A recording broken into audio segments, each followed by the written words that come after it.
I wanted to write the lead for myself, and as then I thought I could perhaps ask some director. I know some nice chaps, they're directors. And in the course of writing, it occurred to me that it would be a bit of a shame for this poor director to have to work with me because, as an actor, because I had an increasingly clear idea of what I wanted to do.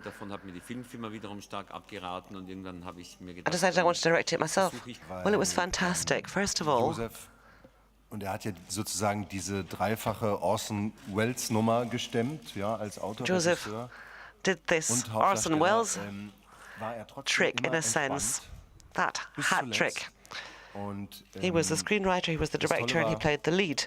And it was always gripping and fascinating, right to the very last minute. Hat jeden wirklich dazu eingeladen, sich einzubringen. And he really encouraged everybody to get involved, to share their ideas. And before we started shooting particular scenes, we kept on fine-tuning the scenes together as well.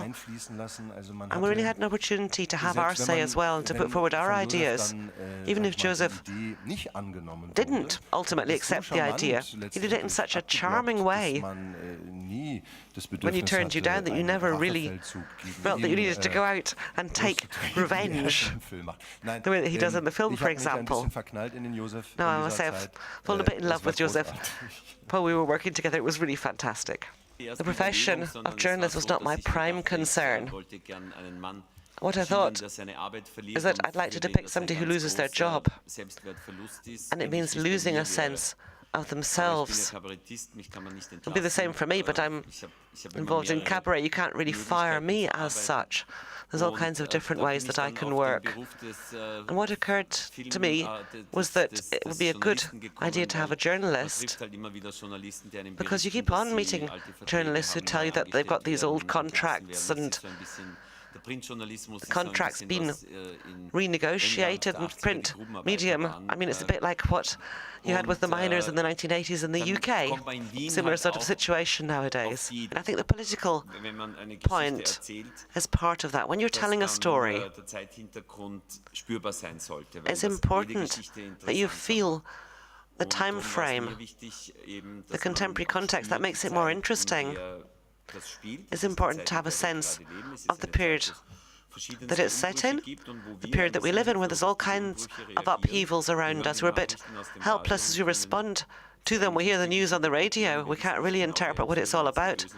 We don't really know who are the bad guys in Syria and who are the good guys. We hear the news every single day. But we tend to become a bit immune to it all because we can't do anything. We become indifferent almost in the face of this flood of news. And I wanted to pick this context where I live, where maybe you live too, where there's this kind of new bourgeoisie.